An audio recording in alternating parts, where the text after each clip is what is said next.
أما نادى بك الموت، أما أسمعك الصوت، أما تخشى من الفوت فتحتاط وتهتم. فكم تسدر في السهو وتختال من الزهو وتنصب إلى اللهو كأن الموت ما عم. وحتى ما تجافيك وإبطاء تلافيك طباعا جمعت فيك عيوبا شملها انضم. إذا أسخطت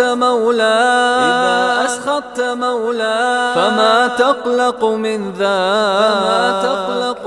ذا وإن أخفقت مسعاك تلظيت من الهم. وإن لاح لك النقش من الأصفر تهتش، وإن مر بك النعش تغاممت ولا غم. تعاصي الناصح البر وتعتاص وتزور وتنقاد لمن غر.